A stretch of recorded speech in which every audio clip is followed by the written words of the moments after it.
On est ravis de vous retrouver aujourd'hui dans le cadre de ces webinaires organisés par Magnard et Vuibert. Pour ma part, je suis Mickaël Bertrand, professeur d'histoire-géographie EMC en lycée en milieu carcéral dans l'académie de Dijon. Et Julien. Et je suis Julien Crémeau, professeur des écoles en cycle 3, en Côte d'Or aussi. Alors bon, on ne peut pas vous demander à toutes et à tous de nous dire d'où vous venez. Vous êtes déjà 52 à être présents. On va laisser encore 30-40 secondes les gens arriver, puisque le compteur est encore en train d'augmenter un petit peu, ce qui est tout à fait normal. C'est mercredi midi. On a laissé les enfants ce matin, ou on va en laisser d'autres.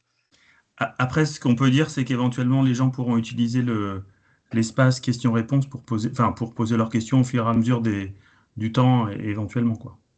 Ouais, ouais, ouais.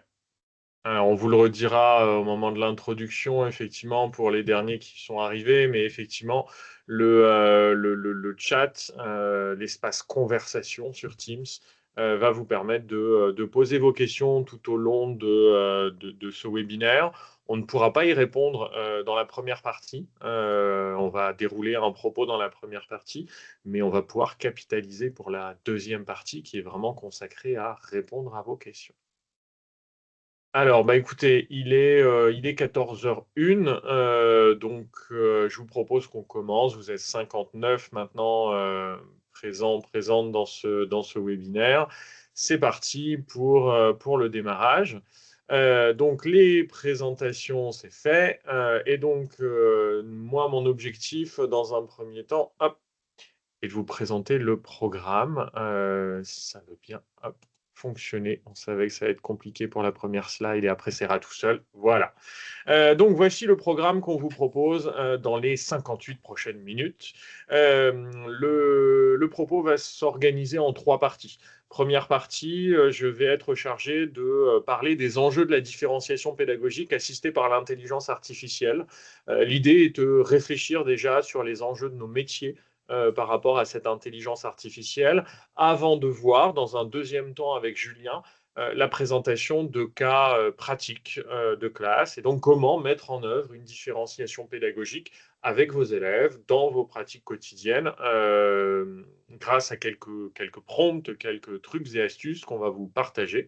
Et puis ensuite, on espère consacrer un maximum de temps pour répondre à vos questions. Et donc, comme on vous le disait dès le départ, n'hésitez pas à poser vos questions dans l'onglet conversation.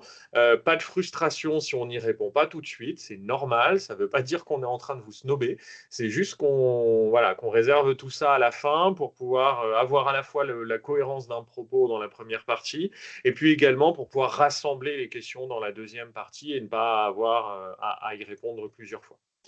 Et donc, voilà, ce propos liminaire étant donné, on rentre dans le vif du sujet de façon à pouvoir réfléchir à la différenciation pédagogique assistée par l'intelligence artificielle. Et pour introduire ce sujet, généralement, j'aime bien utiliser ces 3 chiffres-là qui apparaissent sur votre écran. Le premier chiffre, c'est 41,5. Si certains d'entre vous sont joueurs, vous pouvez tenter des hypothèses dans le chat sur la signification de ces différents chiffres. Le premier, je vais vous le donner directement. 41,5, c'est le temps de travail des enseignants de manière hebdomadaire. C'est une étude qui a été publiée la semaine dernière, ou il y a 10 jours, par la DEP, donc la Direction de l'évaluation de la prospective et de la performance. Et on nous dit qu'en fait, un enseignant en période scolaire travaille 41,5 heures par semaine. Dans un pays qui, je vous le rappelle, a pour durée de travail légale hebdomadaire 35 heures. Donc vous voyez qu'on est très, très, très largement au-dessus. C'était des chiffres qui circulaient déjà depuis une dernière étude de 2022 et ils ont été à nouveau confirmés par cette étude publiée en 2025. Alors évidemment, ça nécessite de regarder ça ensuite à l'échelle annuelle. On a un temps de travail qui est un peu particulier, mais c'est la raison pour laquelle on est mercredi et que vous êtes déjà peut-être épuisé. Mais c'est parce que concrètement, on sait qu'on travaille plus par semaine en temps scolaire que d'autres professions. Deuxième chiffre, 22, 26, c'est le nombre moyen d'élèves par classe, 22 à l'école, 26 au collège. Alors, si vous êtes enseignant, je pense que ces chiffres vous étonnent probablement un peu, parce que des classes à 26 élèves en collège, moi, j'en croise assez rarement. Pourquoi ces chiffres? Parce que ce sont des moyennes. Ça ne veut pas dire qu'ils sont faux, ça ne veut pas dire qu'ils sont truqués, mais ce sont des moyennes. Et donc, évidemment, à l'intérieur, on a des groupes de langues, parfois avec des langues qui sont moins prises dans certains établissements. On a également des enseignements de spécialité, enfin, des options, etc. Donc, ça donne des chiffres qui sont un peu moins grands que la réalité que vous avez peut-être quand vous avez des élèves en français, en maths et en classe entière.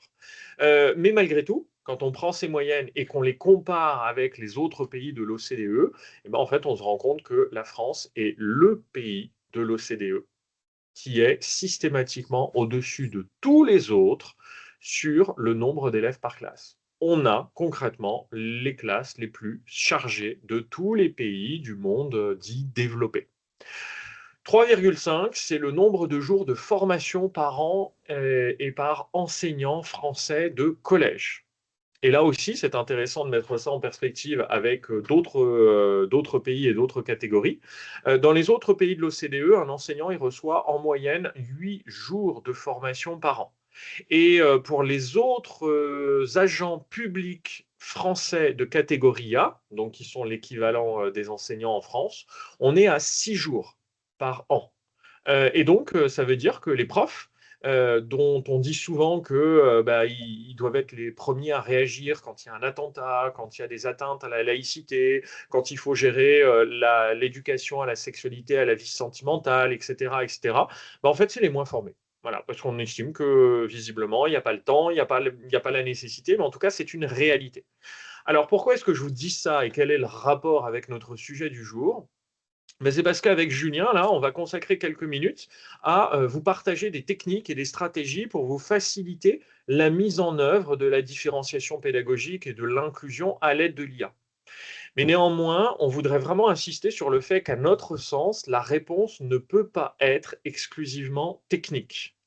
Réussir la différenciation pédagogique, réussir l'inclusion à l'école, c'est, à notre avis, investir au moins autant, si ce n'est plus, sur l'humain. Et donc, du coup, ça passe par de la formation des enseignants, ça passe par du temps de concertation, de réunion avec les parents, et ça passe surtout avec du temps de travail, d'écoute et de soutien aux élèves. Donc voilà, ça nous semblait hyper important pour qu'il n'y ait pas d'incompréhension entre nous. On n'est pas en train de vous dire que l'IA va être un outil magique, un outil révolutionnaire pour mettre en œuvre la différenciation pédagogique. C'est un outil parmi d'autres, un outil, rien de plus qu'un outil. Et donc, je galère à nouveau hop, pour passer la slide. Faut que tu ailles un peu à droite, je crois, généralement un tout petit peu. Voilà. Voilà, super. Merci Julien. Donc je vous disais, j'essayais de combler pendant que je me battais avec ma souris, que l'IA en éducation est un outil, rien qu'un outil. Et c'est important de le rappeler parce que c'est pas tout à fait calé comme histoire. Il y a des risques et mon but, c'est justement de vous parler de ces risques quand je vous parle de ces enjeux. Alors, ça va peut-être vous étonner, mais en fait, la question de l'IA au service de la différenciation pédagogique, c'est finalement un sujet relativement ancien. Là, je vous ai mis ici un document qui, comme vous le voyez, date du mois de mai 2019. En mai 2019, il y a eu une grande conférence sur l'intelligence artificielle en éducation qui s'est tenue à Beijing, en Chine, sous l'égide de l'UNESCO, l'Organisation des Nations Unies pour l'éducation, la science et la culture. L'idée, c'était vraiment de rassembler des EdTech, des enseignants, des représentants des États et respectifs, des ONG, etc., pour réfléchir à cette question de l'IA en éducation. Et à la fin, pour rédiger un rapport avec une série de propositions destinées au gouvernement, pour leur expliquer comment est-ce qu'ils devaient intégrer l'IA en éducation. Je réinsiste une nouvelle fois, 2019. On est 3 ans avant l'arrivée de ChatGPT. On était à un moment où pour 95% de la population mondiale, on n'imaginait absolument pas ce qui est arrivé. Seuls les experts savaient globalement quelles étaient les perspectives attendues. Et pourtant, déjà dans ces documents, on consacre 3 propositions sur 44 sous un onglet qui s'intitule Promouvoir une utilisation équitable et inclusive de l'IA en éducation. Donc vous voyez que la question de la différenciation pédagogique, elle était prégnante. Et en fait, on nous dit à l'intérieur de ce document que, évidemment, les gouvernements doivent faire en sorte que l'IA garantisse à tous des possibilités d'éducation et d'apprentissage de grande qualité, quel que soit leur genre, leur handicap, le statut social ou économique, l'origine ethnique ou culturelle, la situation géographique de chacun et de chacune. Ce à quoi on rajoute quelques lignes plus tard, les troubles d'apprentissage, ainsi que celles et ceux qui font leurs études dans une autre langue que leur langue maternelle. Bon, ben, concrètement, moi je considère que tout est posé dans ce document. Voilà, document de 2019, on était très clair sur les risques potentiels et la façon dont on devait utiliser l'IA au service de la différenciation pédagogique. Sauf que dans la réalité, aujourd'hui, on est encore bien loin d'être prêt. Et je voudrais vous le montrer ici avec quelques captures d'écran. Donc, autour de cette slide que j'ai intitulée Une réalité encore timide sous le vernis du marketing. Parce que les solutions, elles se sont développées, hein. Les EdTech ont été présentes et il y a des solutions qui aujourd'hui sont disponibles. Et on a des présentations qui nous sont proposées sur certains sites Internet. Et c'est ce que je vous propose là, c'est ce que je vous mets sous les yeux. Vous voyez ici, tout en haut, on dit bah, ça va être super l'IA en éducation parce que ça va permettre de faire du smart tutoring. Alors, outre le fait que visiblement, c'est beaucoup plus classe de le mettre en anglais, derrière, il y a quand même une phrase d'explication en français qui, moi, ne me lasse pas de commentaires. On nous dit que ça va permettre d'améliorer l'impact de l'enseignement en individualisant les expériences d'apprentissage. Bon, bah là, moi, en tant qu'enseignant, je considère qu'on fait une immense erreur. Pourquoi? Bah parce qu'en fait, quand on parle différenciation pédagogique, quand on parle inclusion, normalement, on a cette définition, on a cette ligne en tête qui est de se dire que notre but est de faire évoluer le système éducatif pour accueillir et faire progresser tous les élèves dans leur diversité. Or, ce que nous propose cette EdTech, ce n'est pas de faire progresser tous les élèves dans leur diversité au sein d'un collectif, mais de faire progresser chaque élève derrière son ordinateur. Et là, moi, à mon avis, on fait une énorme erreur. Apprendre, ce n'est pas apprendre seul derrière un ordinateur guidé par un algorithme. Apprendre, c'est apprendre ensemble. L'école n'a pas que pour ambition de faire acquérir aux élèves des connaissances. L'école est aussi là pour construire des citoyens, pour former des citoyens et pour apprendre à vivre ensemble et pour apprendre à faire société. Donc, la différenciation pédagogique, ce n'est pas de l'individualisation, ce n'est pas de la personnalisation, c'est de la différenciation au sein d'un collectif.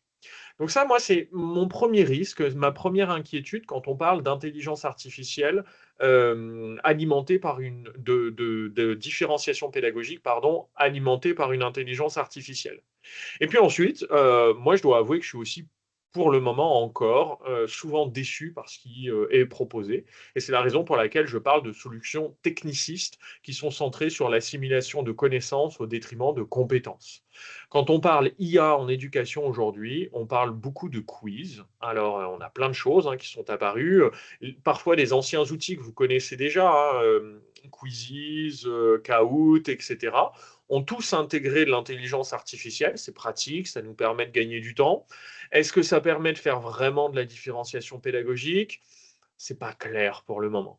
Ensuite, on a des outils qui nous permettent d'apprendre à faire des langues. On a Mia qui s'est développé en classe de seconde, en lycée, pour faire de la remédiation. Mais en fait, vous voyez que quand vous décortiquez tout ça, on est beaucoup centré sur les connaissances et des choses très automatisables. Savez-vous respecter une règle orthographique? Savez-vous maîtriser des tables de multiplication? Savez-vous apprendre des mots de vocabulaire? Et on va mettre de l'IA derrière pour travailler sur la courbe de l'oubli, pour travailler sur des exercices avec des temps bien précis. Sauf que apprendre du vocabulaire, ça ne permet pas de connaître une langue et ça ne permet pas de parler une langue étrangère. C'est un préalable indispensable, donc c'est déjà bien, mais ça ne suffit pas, ça ne suffira jamais. Donc moi, j'ai tendance souvent à dire que pour le moment, du point de vue des algorithmes, du point de vue de l'IA, on a des moteurs de Boeing, on a des choses qui sont d'une puissance assez incroyable et qui pourtant sont mis à l'intérieur d'une coccinelle. Et en pédagogie, c'est la même chose. D'ailleurs, c'est très puissant, mais finalement, c'est pour faire de la pédagogie au sens du 19e siècle, pour faire des choses qui ne suffisent plus aujourd'hui dans le monde dans lequel on est, et qui ne correspondent plus aux attentes en termes de compétences de l'école du 21e siècle. Donc du coup, nous, on a décidé de prendre une contrepartie. On n'est pas là pour vous vendre des outils. On est là pour partir du réel de nos classes, de vos salles de classe. On a travaillé les recherches en sciences de l'éducation, en sciences cognitives, pour vous proposer des choses toutes simples, mais qui vont vous permettre de garder le contrôle, de garder votre expertise professionnelle au service de la différenciation pédagogique à l'intérieur de vos salles de classe. Donc voilà pour les enjeux à mon sens. Et maintenant, c'est au tour de Julien de vous présenter les petites techniques qu'on a travaillées. Je ne sais pas si tu peux me repartager. Normalement, ça marche, non?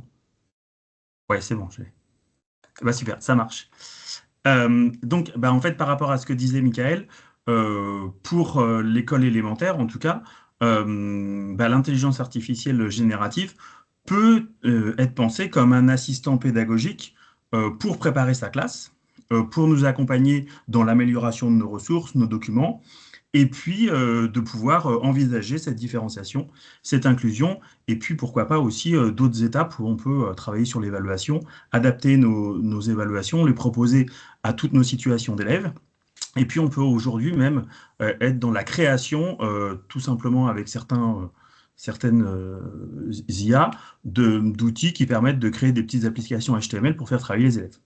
Donc le principe des 3 présentations que je vais faire, c'est de se dire, on a travaillé sur tout un tas de domaines, sur la différenciation, on a travaillé sur 3 éléments, c'est-à-dire adapter ou proposer des activités différenciées. Et comme disait Michael, dans le cadre quotidien de la classe, c'est très intéressant à certains moments de pouvoir proposer des activités différenciées pour les élèves, de ne pas forcément les enfermer dans un niveau, si on propose plusieurs niveaux d'activités, mais au contraire de pouvoir adapter aux élèves et de leur proposer aussi en termes d'activité, de partir dans un niveau où ils vont être en réussite et de pouvoir progresser au fur et à mesure de ça. Donc vous avez un QR code qui vous donne accès à ce que je vais présenter là, c'est-à-dire que vous allez avoir un prompt et puis vous avez aussi la réponse là faite par ChatGPT.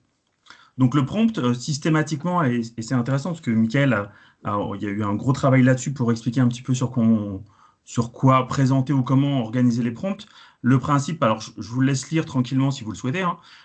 L'idée, c'est bien d'indiquer systématiquement qu'est-ce qu'on demande à l'intelligence artificielle de prendre comme rôle, d'indiquer l'objectif, et puis dans le cadre d'une différenciation, là, pour adapter des activités ou des exercices à un niveau de difficulté, ça sera de donner tout un tas de précisions sur le fait que là, pour le CM2 en termes d'identification du verbe conjugué, c'était de préciser le fait que sur ces 3 niveaux, j'avais un niveau qui était un niveau très simple au départ, qui était un niveau basique d'élèves qui maîtrisent la reconnaissance du verbe en cours de CE, CE2, CM1.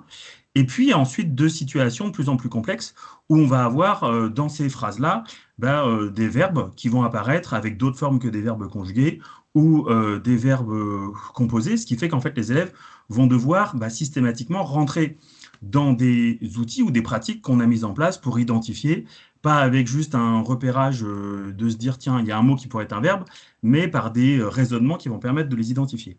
Et puis derrière, et c'est ça l'intérêt de l'IA générative, c'est que il va pouvoir répondre et nous proposer ces phrases, mais dans le cadre de la réponse, on va avoir des phrases qui vont répondre assez facilement à notre volonté, avec 3 niveaux qui représentent un petit peu ce qu'on pourrait proposer entre le début du CM et la fin du CM. Et puis surtout, l'idée, c'est que derrière, pour pouvoir le mettre en œuvre, après avoir créé ces phrases-là, on peut lui demander, et il le propose même naturellement, d'envisager d'avoir les corrections où on va avoir les manipulations qu'on met en place dans la classe pour prouver, voire de les mettre à disposition pour que les élèves puissent comprendre comment faire, revenir dessus et les avoir comme traces ou revenir dans le cadre de corrections collectives pour expliquer ce qu'il en est. Donc là, l'intérêt, c'est qu'au final, quelque chose qui aurait pris beaucoup de temps à mettre en œuvre en termes de pratique, parce que imaginer des phrases, adapter des phrases, réfléchir à ça et puis ensuite concevoir toutes les étapes de création pour avoir les transformations qu'on souhaite en fonction de notre pratique, ça demande beaucoup de temps. Et là, clairement, l'intelligence artificielle, à partir du moment où on lui a expliqué exactement ce qu'on attendait, elle fait quelque chose de qualité, sachant que systématiquement derrière, par contre, et là, c'est un absolu à avoir toujours en tête, généralement, la première réponse est loin d'être idéale. Et puis, il y a besoin de reformuler, de redire attention, je m'appuie sur tel support, par exemple, je partage la leçon avec, pour que l'intelligence artificielle puisse avoir mon support de traces écrites pour les élèves et comprenne quelle manipulation, comment je les mets en place. Et l'intérêt, c'est de se dire, telle formulation, je vais peut-être la reprendre pour que les phrases soient à ma manière ou que j'envisage certaines choses que je n'avais pas envisagées et qui n'avaient pas été proposées au départ par l'intelligence artificielle.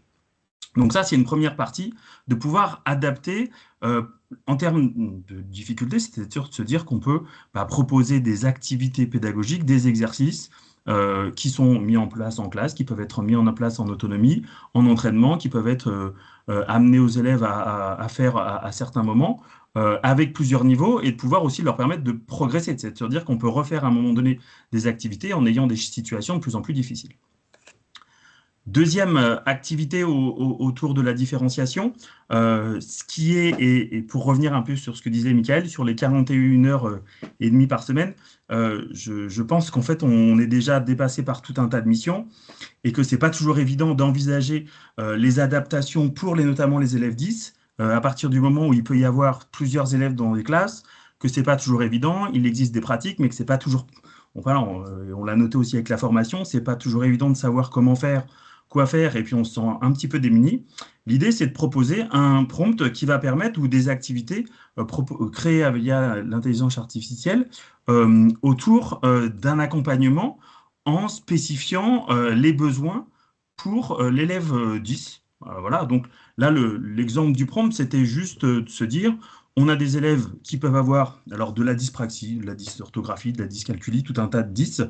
L'idée, c'est de pouvoir amener une ressource qui va permettre à l'élève d'être en réussite. C'est-à-dire qu'au final, par rapport à son trouble, on veut qu'il puisse être dans une tâche de construction géométrique, alors qu'il peut avoir tout un tas de soucis quant à la manipulation du matériel, le repérage dans l'espace, sur la feuille, c'est quelque chose qui pose problème.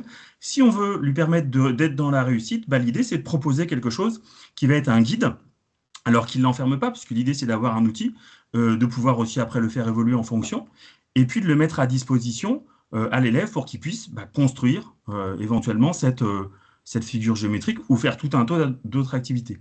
Ce qui est intéressant, c'est que le principe aussi de ce travail-là, ce prompt, on l'adapte, et c'est bien le principe, aux besoins de nos élèves. Ça veut dire qu'on va spécifier dans le prompt, éventuellement, tout ce qui relève de la difficulté de notre élève ou de nos élèves. On peut même faire appel au PAP, dans lequel il y a des éléments qui sont des éléments relevant des adaptations spécifiques. Et donc, au final, alors là, je n'ai pas tout mis, la proposition, alors que c'est des choses qu'on pourrait envisager d'expliquer ou de faire avec l'élève ou de faire dire à l'élève, là, on va avoir aussi des consignes, pas à pas, qui vont permettre à l'élève d'être dans la phase de construction alors qu'il peut être empêché par tout un tas d'autres choses, que c'est difficile, qu'il peut avoir des problèmes par rapport à la maîtrise du matériel ou à l'espace. Et donc l'intérêt, c'est que ça va permettre d'avoir ces éléments-là qu'on aurait pu apporter, mais qu'on peut là d'ores et déjà mettre à disposition à l'élève, sachant que quand il y en a 4 ou 5 dans la classe et qu'on est face à cette situation, on ne peut pas être disponible pour tous les élèves, que ce n'est pas toujours évident, que les reformulations peuvent aider, mais que ce n'est pas évident de pouvoir adapter toutes les ressources, enfin, dans le temps qu'on a avec les élèves, ce n'est pas évident de tout jouer les rôles pour être présent avec tous les élèves à tout moment. L'intérêt là, c'est qu'on a quelque chose qui est à disposition, qui va permettre à l'élève d'être dans, alors pas dans une activité pure, mais dans la réelle compétence qu'on veut travailler autour de la construction géométrique. Donc ça, c'était le deuxième prompt. Le troisième prompt, c'est le principe, alors c'est ce qu'évoquait Michael, en termes de différenciation. Alors, je ne sais pas si ça concerne beaucoup de monde, mais moi j'ai l'impression que ça se développe de plus en plus. On a un certain nombre d'élèves qui peuvent arriver et qui sont allophones dans nos classes. Ce sont des élèves qui peuvent être pris en charge ponctuellement, qui peuvent être déjà des bons élèves scolaires, mais la barrière de la langue et surtout le lexique est forcément quelque chose qui pose problème, qui fait que même si ils rentrent dans un certain nombre d'attendus, c'est très difficile de pouvoir leur faire rentrer dans des textes complexes, de les faire travailler dans tout un tas de domaines, si on n'adapte pas, qu'on ne propose pas des outils qui vont leur permettre d'être en réussite. Donc, le principe du prompt-là et de l'outil-là, c'est de proposer un prompt qui va permettre d'adapter un texte, alors ça peut être toutes les choses qu'on souhaite, adapté pour des élèves, là, allophones.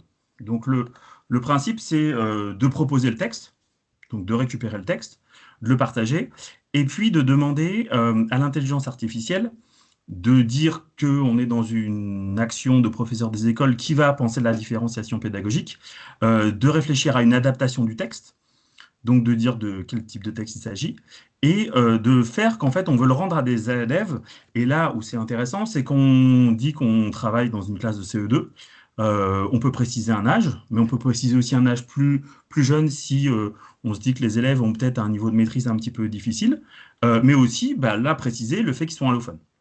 L'idée, c'est de lui dire, on veut que l'élève puisse avoir à disposition ce texte-là, mais face à un manque de lexique ou des difficultés, pour pouvoir comprendre et rentrer dans la compréhension générale du texte et d'éléments principaux de l'histoire, il lui faut un texte qui soit accessible. Donc, à côté de ce texte-là, c'est de proposer un texte qui va être adapté en longueur, et on peut préciser la longueur qu'on souhaite, de lui demander d'adapter le vocabulaire, d'organiser des phrases qui sont plus ou moins complexes. Et puis derrière, on peut même, et ça c'est intéressant, proposer, et alors je suis assez étonné parce que maintenant c'est quelque chose que, en tout cas, ChatGPT fait quasiment automatiquement, c'est de proposer éventuellement des éléments pour préciser du lexique. Il y a des mots qui ne sont pas forcément maîtrisés et que les élèves, notamment allophones, quand ils sont dans le cadre scolaire, au final, ils vont avoir un lexique qui va être un lexique purement scolaire. S'ils ont l'occasion d'avoir d'autres activités extrascolaires, ils peuvent rentrer dans un langage français très varié, mais dans le cadre que scolaire, en fait, c'est assez limité. Et l'idée, c'est qu'on peut avoir aussi la proposition de mots, soit qui pourraient être définis, soit éventuellement de mots que l'enseignant peut demander à l'élève de travailler ou de rechercher ou d'expliquer pour que l'élève puisse au final rentrer dans la compréhension. Donc l'idée, là, avec l'intelligence artificielle et ChatGPT en l'occurrence, c'est d'avoir un texte qui résume et qui raconte réellement toute l'histoire complètement, en simplifiant et en donnant une version accessible aux élèves qui sont allophones, et on peut même envisager dans d'autres situations pour des élèves qui ont des problèmes de compréhension, pour pouvoir rentrer là-dedans, et puis aussi, après, et ça c'est intéressant, avoir la version toujours à côté, qui est la version originale, et pouvoir un petit peu comprendre comment l'histoire est racontée, quels sont les éléments principaux, et pouvoir, au final, faire que l'élève est en réussite et n'est pas empêché, et c'est le principe de ces différents outils, c'est en fait de permettre aux élèves, dans toutes les situations qui sont proposées, d'avoir un cadre où, au final, on leur propose, via cette différenciation, assez rapidement, puisque le principe, c'est d'avoir quelque chose qui est assez rapidement construit, accessible,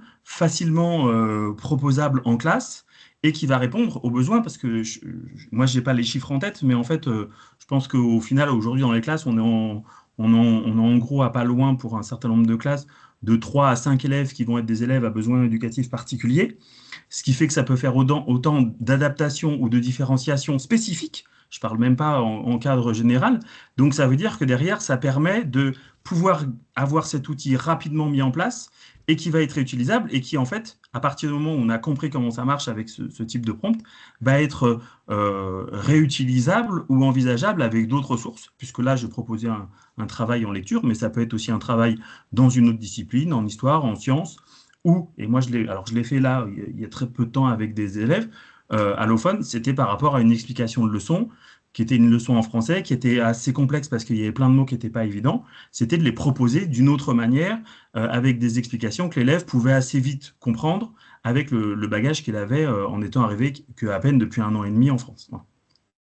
Alors, moi, je vais arrêter les éléments. Je vais avoir fait à peu près le tour des éléments. On va passer à la troisième partie où on va pouvoir répondre aux questions.